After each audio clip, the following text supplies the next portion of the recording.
Hello students, welcome back to the topic maths classes. Hope you are enjoying the videos और आपको थोड़ा confidence भी आ रहा है कि हाँ आप बोर्ड्स में अच्छा कर सकते हो। राइट, हम लोगों ने एपी स्टार्ट किया हुआ है और हमारे 7 चैप्टर्स ऑलरेडी हो चुके हैं। ठीक है, एपी भी बस आज की वीडियो होगी और एक वीडियो में और खत्म हो जाएगा। लास्ट वीडियो में हमने जो देखा था वो selection of terms in an AP देखा था। हाँ जी, आज जो हम पढ़ने वाले हैं उसमें एक दो चीजें हैं। मिडल मोस्ट टर्म हमारी पूछी जाती है एपी में कभी कभी, राइट, और इसमें फर्स्ट नेगेटिव टर्म भी पूछ ली जाती है, राइट। तो वो और हम कवर कर लेते हैं। छोटी वीडियो होगी आज की, ज्यादा क्वेश्चंस नहीं, छोटा ही टॉपिक है, राइट। तो चलिए स्टार्ट करते हैं। मिडल टर्म हम कैसे फाइंड करते हैं। हाँ जी बेटा, और एक चीज आप ना हमेशा अपनी वीडियो की जो क्वालिटी है यूट्यूब पर वो 720 पिक्सल सेट किया कीजिए, राइट, ताकि आपको ये जो लिखा होता है और अच्छे से दिख सके। 316 में भी दिखता है लेकिन उतना अच्छा नहीं दिखता है। हाँ जी बेटा, चलिए शुरू करते हैं। Middle term of an AP, देखिए क्या कौन सी होती है मिडल टर्म। अगर हमारा एन ओड होता है, ये एन क्या है हमारा, n is the total number of terms in an AP. N क्या है हमारा, total number of terms in an AP. एक एपी के अंदर कितनी टर्म्स है टोटल, वो हमारा एन होता है। हाँ जी बेटा, अगर एन हमारा ओड है means we have odd number of terms in an AP, तो जो मिडल टर्म होती है वो n प्लस 1/2 टर्म हो जाती है। हाँ जी, फॉर एग्जांपल अगर हमारे पास में 31 टर्म्स है एपी के अंदर, तो हमारी जो 16th टर्म होगी 31 प्लस 1 32 डिवाइडेड बाय 2 16 हो जाएगा। तो 16th term will be the middle term. हाँ जी, ये उसका नंबर बता रहा है। This is not giving you the value of the term. समझ आ रहा है, तो you need to find that value, right. वो भी हम क्वेश्चन में करेंगे तो समझ में आ जाएगा। सिर्फ अभी आप फॉर्मूला देखिए। हाँ जी, क्लियर हो गया। अगर एन ओड है तो उसमें प्लस 1 करोगे, डिवाइड बाय 2 करोगे, तो you will get the number of the middle term कि वो कौन सी पोजीशन पे होगी। हाँ जी, अगर हमारी एन इवन होता है तो वी हैव 2 मिडल टर्म्स। हाँ जी, ऑफ कोर्स अगर वो इवन नंबर ऑफ टर्म्स हमारे पास में, तो सेंटर में 2 ही मिडल टर्म होंगी ना, इक्वल इक्वल तभी डिवाइड होगा उधर दोनों तरफ उसके। तो मिडल टर्म हमें कैसे मिलती है, n/2th टर्म आ जाएगी, और यहाँ से हमारी उससे नेक्स्ट जो होती है वो भी आती है, n/2 प्लस 1th टर्म भी होती है, राइट। अगर फॉर एग्जाम्पल हमारा n40 है, हाँ जी, तो जो हमारी मिडल टर्म्स होंगी, एम्प्टी मतलब मिडल टर्म्स मैंने लिख दिया, आपको पूरा लिखना है। तो अगर n हमारा 20 है, total number of terms AP के अंदर 40 है, तो जो मिडल टर्म्स होंगी हमारी वो 20th होगी एंड 21st होगी। कौन कौन सी होंगी, 20th एंड 21st। ठीक है बेटा, हाँ जी, ये समझ आ गया, होपफुली क्लियर है। चलो फिर क्वेश्चन देख लेते हैं ताकि आपको क्वेश्चन से और अच्छे से क्लैरिटी आए, राइट बेटा। देखो बेटा, ये बहुत बेसिक सा क्वेश्चन लिया है हमने, find the middle term of AP, right. ये 1 मार्क में इजीली पूछा जा सकता है, ठीक है जी। और ये क्वेश्चन खुद एक बार 1 मार्क में पूछा गया था सीबीएसई में, जब एमसीक्यूज नहीं होते थे 1 मार्क का सीधे आते थे, राइट। चलिए देखिए, अब इसको करना क्या है, हमें एपी दी हुई है। हाँ जी, तो सबसे पहले हमें क्या चाहिए होगा, we need the total number of terms. हाँ जी, हमारी जो एपी है वो क्या दी हुई है हमें, 6 30 20 and 216 is the last term. हाँ जी, तो first we need the value of n which is the total number of terms. तो यहाँ एपी होती है तो हम क्या लिख सकते हैं, अपना ए और डी लिख सकते हैं। ए की वैल्यू 6 हो गई, डी हमारा कितना हो जाएगा, 7 हो जाएगा। 13 माइनस 6 इज व्हाट, 7। और हमें लास्ट टर्म कितनी दी हुई है, 216। मैंने बताया था आपको कि अगर लास्ट टर्म होती है तो भाई जो एन रिप्रेजेंट करता है वो हमें टोटल नंबर ऑफ टर्म्स को रिप्रेजेंट करता है, राइट। तो एल का फॉर्मूला सेम होता है जो हमारा एन के लिए होता है। द ओनली डिफरेंस इज यहाँ पे जो एन होगा वो टोटल नंबर ऑफ टर्म्स को रिप्रेजेंट करता है, और जो वैसे एन में होता है वो स्पेसिफिक टर्म, पर्टिकुलर टर्म को रिप्रेजेंट करता है, राइट। चलो वैल्यूज डालते हैं। तो 216, वैल्यू ऑफ ए कितनी है हमारी, 6 प्लस n माइनस 1, और ये इंटू हमारा 7 हो गया। n तो हमने फाइंड ही करना है ना, तो पहले इसको इधर शिफ्ट कर लेते हैं 6 को, तो ये 6 इस तरफ आएगा, n माइनस 1 इंटू 7। हाँ जी बेटा, तो ये 6 माइनस 6 210 हो जाएगा। इस 7 को इधर शिफ्ट कर लीजिए, मैं शिफ्ट करके करता हूँ, कुछ लोग अंदर मल्टीप्लाई करके करते हैं। हाँ जी बेटा, आंसर दोनों से सेम ही आएगा। तो ये कितना हो गया हमारा, 30 मिला हमें, equal to n minus 1, n इधर आया तो n की वैल्यू कितनी हो गई, 31 हो गई। तो n हमारा क्या है बेटा, ओड। हाँ जी, अभी हमने फॉर्मूले में क्या देखा था कि अगर n ओड होता है तो जो मिडल टर्म होती है वो कौन सी होती है, it will be n plus 1/2th term. MT stands for middle term over here. हाँ जी, you have to write full complete like middle term. हाँ जी, तो अभी हमारी कौन सी हो जाएगी, ये 31 प्लस, ये करने का तरीका होता है, हाँ जी, सिर्फ इतना लिख के दिखाना होता है। तो 31 प्लस 1 32 हो जाएगा। तो 16th term will be your what, 16th term आपकी मिडल टर्म होगी। हाँ जी, अब बच्चे को लगता है कि आंसर खत्म हो गया है, कि वो बता देता है कि 16th टर्म हमारी मिडल टर्म है, लेकिन उसे बोला फाइंड द मिडल टर्म। हाँ जी, तो उसकी वैल्यू वो पूछ रहा है, राइट बेटा। तो अब A16 आपने फाइंड करना है बेसिकली। तो A16 कितना होगा हमारा, it will B A plus 15D। हाँ जी, समझ आ रहा है बेटा। तो ये आपको वैल्यू भी फाइंड करनी है। वैल्यू ऑफ A कितनी थी हमारी, 6 प्लस 15 इंटू डी की वैल्यू कितनी हो गई, 7 हो गई। हाँ जी, तो 16 प्लस 105 हो जाएगा हमारा। तो ये कितना हुआ, 111। A16 हमारा कितना आएगा, 111। This will be your answer. हाँ जी बेटा, होप ये क्लियर हो गया होगा। इस तरीके से मिडल टर्म पे क्वेश्चन आ जाता है, राइट। चलो एक दो क्वेश्चन और देख लेते हैं ताकि आपको ये समझ आ सके कि टॉपिक में क्या है बेसिकली, राइट। चलो एक क्वेश्चन और देखते हैं बेटा।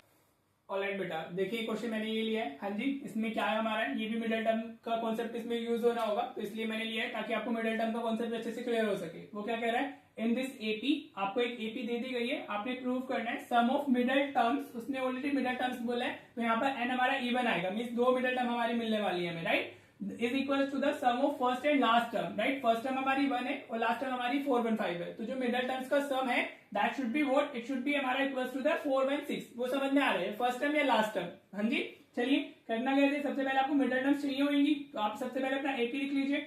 एपी हमारी क्या है, it's 1, 7, 13, 19 and so on, and the last term is what 415। हाँ जी बेटा, अभी जैसे लास्ट क्वेश्चन में किया है सेम एज अभी करना है। अभी मैं थोड़ा स्पीड में चलता हूँ क्योंकि ये भी आपको समझ आ गया, राइट। तो ए की वैल्यू कितनी हो गई हमारी 1, डी कितना हो जाएगा हमारा, it will B 7 - 1 which will be 6, right बेटा।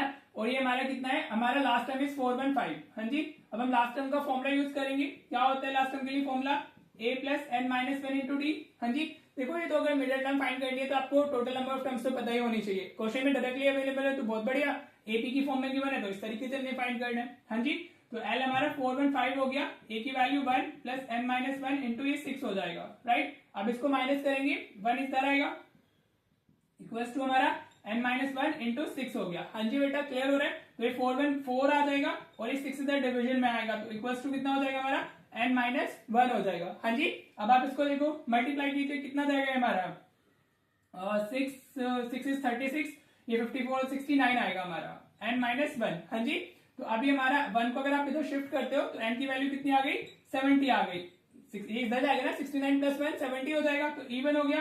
तो जो हमारी दो मिडिल टर्म्स होंगी वो क्या कौन सी होंगी, तो middle terms will be equals to हमारा n अपॉन 2th टर्म।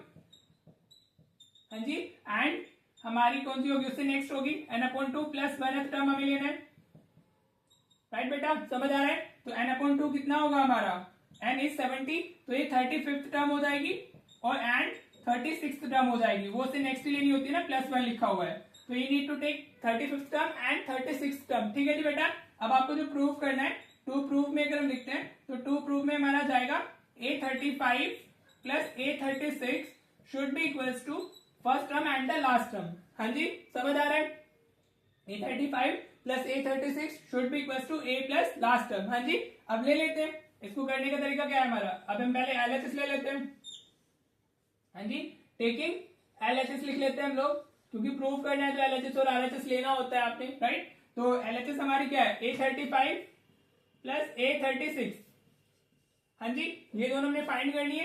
अब a35 को आप क्या लिख सकते हो, you can write this as हमारा a प्लस 34d और a36 को हम a प्लस 35d लिख सकते हैं, राइट। ये हम ऑलरेडी पढ़ चुके हैं इन हमारा मतलब nth टर्म वाले कॉन्सेप्ट में। ठीक है जी, तो a प्लस a कितना हो गया, ये 2a हो गया, और 34 प्लस 35 कितना हो जाएगा, दिस विल बी 69d। हाँ जी, 34 प्लस 35 69 हो जाएगा ना। अब वैल्यूज डाल दीजिए, a की वैल्यू तो 1 ही है, तो 2 इंटू 1 हो गया, प्लस ये 69, d की वैल्यू 6 है हमारी, तो 2 इंटू 1 कितना हुआ हमारा 2 हो गया, प्लस देखो अभी 69 इंटू 6 414 आ जाएगा, ये भी इसको मल्टीप्लाई करोगे तो 414, तो कितना आ गया 416 आ गया। हाँ जी, LHS सिंप्लीफाई हो गई। Now just simplify the RHS। देखो ये प्रोसेस होता है प्रेजेंटेशन के लिए, वो आपको लिखना होता है, राइट, अदरवाइज मार्क्स चले जाते हैं। तो a प्लस l हो गया, a इज 1 और प्लस ये 415 है हमारा, ठीक है, ऑलरेडी हमारा लिखा हुआ है ना a1 और l हमारा 415 थी और लास्ट टर्म, तो ये कितना हो जाएगा, दिस विल बी 416। हाँ जी बेटा, now you can see LHS equals to RHS और you can write hence proved. क्या लिख सकते हो आप, हैंस प्रूव्ड। ठीक है बेटा, तो इस तरीके का क्वेश्चन मिडिल टर्म से बन सकता है आपका। हाँ जी, CBSE ऐसे भी पूछ सकते हैं, मीन्स कि आपको मिडिल टर्म का कॉन्सेप्ट क्लियर होना चाहिए। होपफुली ये क्वेश्चन क्लियर हो गया होगा। हाँ जी, चलो एक क्वेश्चन हम और देखते हैं जो जिसमें मिडिल टर्म का कॉन्सेप्ट यूज होगा, और वो 22 के जो टर्म 2 पेपर हुआ था उसके बोर्ड में आया था, वो बेसिकली एग्जाम्पल का क्वेश्चन है, तो चलिए वो देख लेते हैं। उसमें भी मिडिल मोस्ट टर्म का ही कॉन्सेप्ट यूज होना है, राइट बेटा। ऑलराइट बेटा, देखिए क्वेश्चन है हमारा एग्जाम्पल का क्वेश्चन है ये, हमें क्या बताना है, find the sum of 11 terms of an AP. एक एपी है जिसके अंदर हमारी 11 टर्म्स है। हाँ जी, उसका हमें 11 टर्म्स का सम बताना है, और साथ में दिया है whose middle most term is 30। हमें मिडल मोस्ट टर्म दे दी गई है, राइट, तो यहाँ पे मिडल मोस्ट टर्म का कॉन्सेप्ट यूज होगा, राइट। तो अगर हम यहाँ पर देखते हैं इसका आंसर की बात करें तो जो एपीएफ के अंदर टोटल टर्म्स कितनी है हमारी 11 है। हाँ जी, और साथ में मिडल मोस्ट टर्म दी हुई है, वो कितनी दी हुई है, इट्स 30। उसकी वैल्यू हमारे पास में अवेलेबल है, और हमसे क्या पूछ रहे हैं, हमसे S11 की वैल्यू पूछी गई है, राइट बेटा। हाँ जी, ये CBSE टर्म 2 में पूछा गया था, आई थिंक 3 मार्क्स में पूछा गया था। राइट। चलिए देखिए करते कैसे हैं इसको। अभी हमारा n11 है, तो जो मिडिल टर्म होगी वो कौन सी होगी हमारी, it will be we know n+1/2 term, I just told you. हाँ जी, इस वीडियो में यही तो पढ़ा है। तो ये n की वैल्यू अगर हम 11 डालेंगे तो 11/2, तो ये हमारा क्या हो जाएगा, हाँ जी 11 + 1 6th टर्म हो जाएगी। तो जो मिडिल टर्म है वो हमारी कौन सी हो गई, 6th टर्म हो गई, राइट बेटा। हाँ जी, तो इसको हम क्या लिख सकते हैं, A6 लिख सकते हैं। 6th टर्म मीन्स A6, और इसकी वैल्यू कितनी है, इट्स हमारा 30। तो A6 हमें कितना दिया हुआ है, 30 दिया हुआ है, राइट। तो we can also write this as A+5D। हाँ जी, A6 को तो हम ऐसे लिख ही सकते हैं ना। क्लियर हुआ।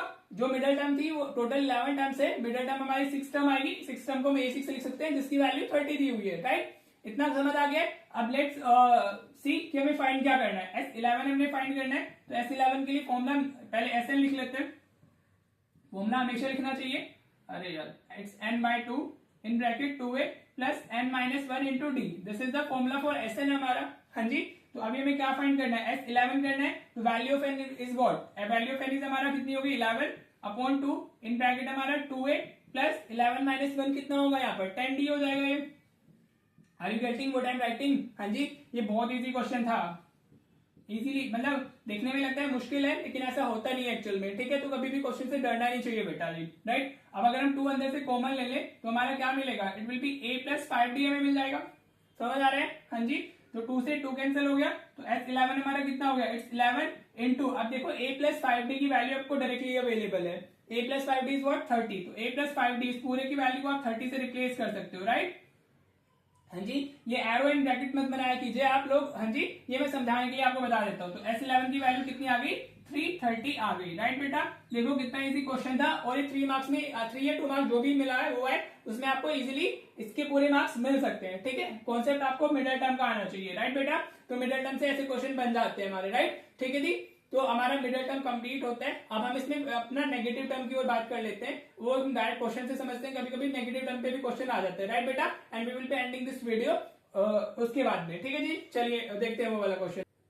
ऑलराइट बेटा, देखिए क्या क्वेश्चन है हमारा। Which term of the AP, हमें एक एपी गिवन है, is the first negative term. हाँ जी, ठीक है बेटा। आप देख सकते हो ये एक रिड्यूसिंग एपी है, मींस डिक्रीजिंग एपी बोल सकते हो, क्योंकि इसकी जो टर्म्स है आगे कंटिन्यूसली वो क्या हो रही है, डिक्रीज हो रही है। तो एक पॉइंट आएगा जब वो उसकी जो वैल्यू होगी वो नेगेटिव हो जाएगी, राइट। तो आपको वही बताना है कि वो कौन सी टर्म होगी जो फर्स्ट नेगेटिव टर्म होगी। हाँ जी बेटा, तो इसमें जो कॉन्सेप्ट होता है आपको, इसमें कॉन्सेप्ट कुछ नहीं है। इसमें आप लिखते हैं फॉर फर्स्ट नेगेटिव टर्म। हाँ जी, फॉर फर्स्ट नेगेटिव टर्म जो हमारा an होता है वो लेस देन 0 होगा। इंस्टेड ऑफ हमारा उसको we need to use an less than 0। हाँ जी भाई, अगर नेगेटिव होगा तो term should be less than 0 ना। 0 से जो छोटे होते हैं वही तो हमारे होते हैं नेगेटिव, राइट बेटा। So this is basically the concept. हाँ जी, और कुछ नहीं है। यहाँ पे जो चेंज है वो इक्वल साइन की जगह पर इनइक्वालिटी का साइन आ गया, राइट। तो अब चलिए सॉल्व करते हैं। तो अगर हमारा an, पहले ये देख लो कि जो AP है उसमें a और d लिख लेते हैं हम लोग। तो a की वैल्यू कितनी है हमारी, इट्स 20।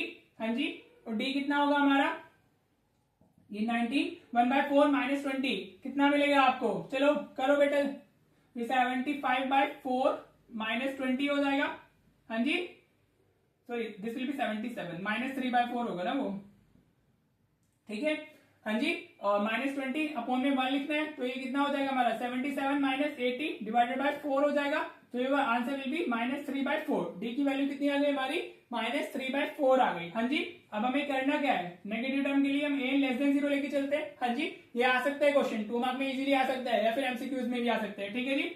तो जब आप एमसीक्यू में करते हो तो फॉर्मूला मतलब प्रेजेंटेशन मैटर नहीं करती है, you just need to find out the answer, right. लेकिन अगर वो 2 मार्क में आया हुआ है तो फिर प्रेजेंटेशन मैटर करती है, और आपको उसका आंसर प्रॉपर्ली प्रेजेंटेशन के साथ में ही देना होता है। चलिए जी, an की वैल्यू डालते हैं। an का फॉर्मूला क्या होता है, पहले a plus n-1 into D, this is the formula for an। हम इसको लेस देन 0 लिख लेंगे। अब वैल्यूज लिखते हैं। तो a की वैल्यू इज 20 प्लस n-1, और d की वैल्यू कितनी हो जाएगी, -3/4 हो जाएगी, लेस देन 0। हाँ जी, समझ में आ रहा है। तो अभी इसका पूरा एल्शियम 4 है, इसका भी अब एल्शियम 4 बना लेंगे। तो ये 4 और इस तरीके से आ जाएगा 20, सॉरी यहाँ पर 80 हो जाएगा। 4 से मल्टीप्लाई कर देंगे ना इसको, तो 80 प्लस ये n-1 इंटू -3 होगा, लेस देन 0। हाँ जी, हमारा जो inequality, this is called inequality. Shifting positive numbers की इनइक्वालिटी में सेम होती है जैसा हमारा किसका होता है, इक्वालिटी में होता है। तो 4 इस तरफ जाके क्या हो जाएगा, 0 हो जाएगा। तो what you will be having 80 plus n minus 1 into minus 3 less than 0। हाँ जी बेटा, अब इस माइनस 3 को अंदर मल्टीप्लाई कर लेते हैं, तो 80 ये कितना हो जाएगा माइनस 3n। हाँ जी समझ आ रहा है आपको, और ये प्लस 3 हो जाएगा लेस देन 0, राइट बेटा। हाँ जी समझ आ रहा है नहीं आ रहा है? अभी 80 प्लस 3 ये 83 हो गया माइनस 3n लेस देन 0। हाँ जी बेटा, अभी प्लस 83 है तो उसको हम इधर शिफ्ट कर सकते हैं, तो ये minus 3n less than minus 83 हो जाएगा, राइट। क्लियर हुआ? हाँ जी। अब एक चीज ध्यान रखना, जो इनइक्वालिटी होती है उसमें माइनस से माइनस ऐसे डायरेक्टली कैंसिल नहीं होता है, राइट बेटा। समझ आ रहा है? अगर इक्वालिटी होती तो माइनस से माइनस कैंसिल कर देते, हाँ जी, और 83/3 इक्वल्स टू 83/3 आ जाता, राइट। लेकिन इनइक्वालिटी में ऐसे माइनस से माइनस कैंसिल नहीं होता है। इस पॉइंट में आपको क्या लिखना है, you will be writing multiplying by -1 on both sides. क्या लिखना है? Multiplying by -1 on both sides. ठीक है जी बेटा। हाँ जी, तो ऐसे करने पे होता क्या है, ये माइनस 3n है तो ये प्लस 3n हो जाएगा। ये जो इनइक्वालिटी का साइन होता है ये चेंज हो जाता है, लेस देन ग्रेटर देन बन जाएगा। और ये माइनस माइनस 83 दोनों तरफ हम कर रहे हैं ना माइनस से मल्टीप्लाई। हाँ जी, तो माइनस 3n से प्लस 3n हो गया, माइनस 83 से प्लस 83, और जो साइन होता है वो चेंज हो जाता है, राइट। तो अब आपका ये, हाँ जी, अब आप इसकी शिफ्टिंग कर सकते हो। पॉजिटिव नंबर्स की हम शिफ्टिंग अकॉर्डिंगली ही करते हैं, जैसे इक्वालिटी में होती है इनइक्वालिटी में भी वैसे ही होती है। तो 3 इस तरफ जाएगा तो ये कितना हो जाएगा हमारा 83/3 हो जाएगा, राइट। सो यू कैन सी, जो ये कंप्लीटली डिविजिबल तो नहीं है ना, तो हमारा जो आंसर आएगा वो कितना आएगा, वो आएगा और ये हो जाएगा 27 पॉइंट समथिंग आएगा हमारा, 27.6 ओवरऑल, राइट। तो देखो अब जो फर्स्ट नेगेटिव टर्म के लिए एंड इस 27.6 से बड़ा होना चाहिए, तो उससे बड़ा क्या होगा, 28 होगा ना। तो वी कैन राइट 28 टर्म। इससे जो नेक्स्ट हायर नंबर होता है वो हम लिख लेते हैं 28 term will be the first negative term, will be the first negative term, right बेटा। इस तरीके से आप इसको लिख देंगे और you will be getting the full marks. हाँ जी, ये आपको इजीली 2 मार्क में क्वेश्चन मिल सकता है, right. This will be your answer. हाँ जी, इस तरीके से आप सॉल्व करेंगे और इधर जो वैल्यू आएगी उससे हायर वैल्यू आपने लेनी होती है, राइट। मतलब 20 जो भी आया 38.2 आया होता है तो हम 39 लिख लेते हैं, 46.5 आया होता है तो हम 47 लिख लेते हैं, राइट। इस तरीके से हम लिखते हैं, राइट। तो hopefully first negative term clear हो गया होगा and this is all about this video, right. हमने मिडिल टर्म कवर किया है, हमने हमारा नेगेटिव टर्म किया है कवर, राइट। अब जो वीडियो के एंड में प्रैक्टिस क्वेश्चंस मिलेंगे आप उनको प्रैक्टिस कीजिएगा ताकि आपको कॉन्फिडेंस आ सके कि हाँ ये दोनों टॉपिक आपको क्लियर हो गए हैं। एक वीडियो अभी एपी में और आएगी, 1-2 चीजें और होती है जो मैं करा देता हूँ ताकि हमारा एपी हर एक एंगल से कंप्लीट हो जाए, राइट बेटा जी। देखो मैं सब कुछ कवर कर रहा हूँ जो सीबीएसई पूछ सकता है, राइट। अब यहाँ से कुछ ना कुछ आपको मिलने वाला है, राइट। तो अभी जो भी पढ़ रहे हो एवरीथिंग इज इम्पोर्टेंट, हाँ जी। तो यहाँ से कुछ भी आपको मिलेगा, राइट बेटा। तो अच्छे से सीरियस होकर अपनी पढ़ाई कीजिए, जितने क्वेश्चन प्रैक्टिस के लिए मिलते हैं उतना कीजिए। आपके पास जो बुक है उससे को कीजिए, जितना मैक्सिमम प्रैक्टिस कर सकते हो उतना मैक्सिमम प्रैक्टिस कीजिए। मैथ्स में तभी जाके मार्क्स आते हैं। वैसे यू विल बी फाइंडिंग कि जो मैं टॉपिक करा रहा हूँ आपको वहां से वैसे ही क्वेश्चन बोर्ड में मिलने वाले हैं, ठीक है जी बेटा। तो चलिए फिर मिलते हैं, आप बस अच्छे से प्रैक्टिस करो, ठीक है जी। आपका सिर्फ वही काम है, you have to practise practise and practise, ठीक है बेटा। चलिए फिर मिलते हैं नेक्स्ट वीडियो में। Thank you so much for watching the video.